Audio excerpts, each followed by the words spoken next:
So this video is really just for me to get my thoughts and feelings out there because I haven't seen anyone talking about the grief that a lot of people are going through in terms of their events. And let me just preface this by saying I know that people's health is so much more important than a wedding, than a party, than any of these things. And I personally have been not going to any like social events. I haven't been having people over to the house. We haven't had anyone over to the house. We have been following social distancing completely. I've stopped going to work so that I can distance. Luckily, my fiance has a job that keeps us supplied for, and he's an essential worker, so he has to work anyway. So I completely understand being safe. I'm not even seeing my family on Thanksgiving or going to extended family Thanksgiving to be safe. I want to get that all out there so it doesn't sound like I'm complaining or being a whiny baby, but this needs to be said because I feel like a lot of brides are just being told to hush up or like think of other people like it's just a party. So now I'm going to rant. If you don't want to hear this rant, if you think that's me being selfish, fine, don't watch it. But these are just, I need to talk to someone about it. So we've had to postpone our wedding. I don't know when we're gonna have it. I don't know when it's postponed till. It was just the choice we made because the venue still would have gone ahead, but we just didn't feel comfortable putting people's lives at risk. That's just not what we wanted to do. We had people who didn't feel safe coming, and then we also had a bunch of people who did want to come. And so it wasn't a matter of the venue canceling on us. It was a choice that we made.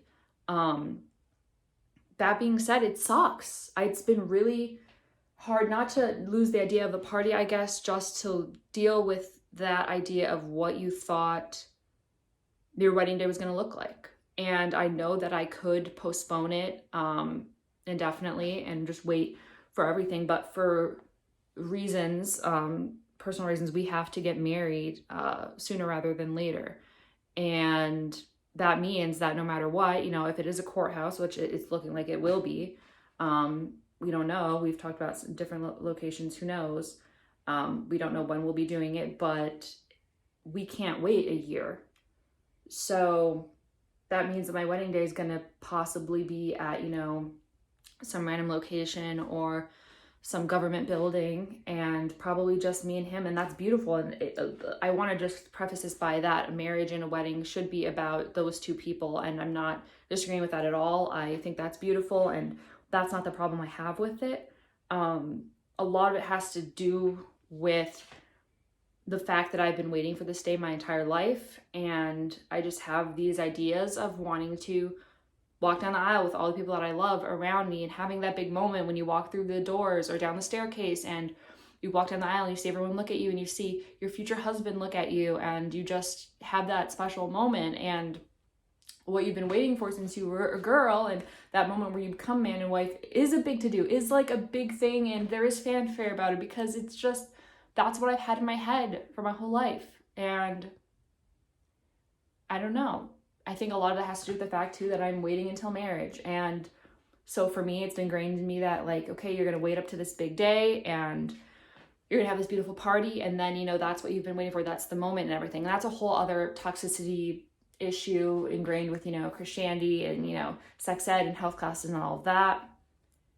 But I've just been struggling because if it ends up being something where it's just me and Nate and it's very utilitarian and no frills and everything, and even if I still wear my dress, he talked about like, oh, we don't even need a photographer if it's at, a government building, or if it's just me and you. And I was like, no, I definitely want to have the photographer there, even if it's just me and you, just to take the pictures, because it's a local person anyway. It's not like it was that much money, and I want those memories at least, just for me looking cute and us, so we can remember that day. But it's been really hard because I don't know. I don't have the answers here either. How do you reconcile that fact with yourself that you're not going to have the day that you wanted? Like that sucks. And I think we need to talk about how it's okay to grieve for that moment, because that moment that I had in my head or that I've been dreaming of, it's not going to happen. And that sucks. And it's not the same thing as like, oh, okay, well, you can have the party eventually. That's not the same because you're already married. You've already done the vows. You've already had that spiritual connection, that moment. And now it's just like, okay, we're a party. We've already said these vows, but let's just say it so all these people hear it. I don't know. It's tough, and I'm interested to see if anyone else has gone through this. I mean, I know that people have gone through this, but I'd love to know like what helped you or how you reconciled that idea with what it actually is. And I don't know. I know a lot of you too have been following along on TikTok and YouTube for this whole journey that we've had. And we will still have the Harry Potter wedding one day. It's just postponed. But it's just, this is what it is. So I wanted to update you all about it. And I don't know. I know that like that day is going to like have a lot of mixed emotions. It's not just going to be like straight joy, which sucks too, because you just want your day to be magical and you want it to be a happy memory. And now I feel like it's going to be marred by a lot. So I don't know. I've really been struggling with it. You know, I've been shedding some tears over it, and it's just also caused a lot of stress because there's so many details we had to work out, and now all of this postponing and new contracts and a lot. So I don't know. But there's also a lot of blessings in life right now. I don't want to see like it's a pity party, but also I want to get my emotions out there because I think we need to let people also have emotions other than gratefulness and, you know, just being happy for their health, which is amazing, but like let them grieve their events and stuff too. So if you dealt with any of this or you know someone who has, let me know, and let me know what helped you because I'd be very interested to find out. If you want to follow more of this journey and see like what we end up doing and to eventually see our Harry Potter way, be sure to subscribe because I put it every single week and it helps me a whole bunch. Subscribe.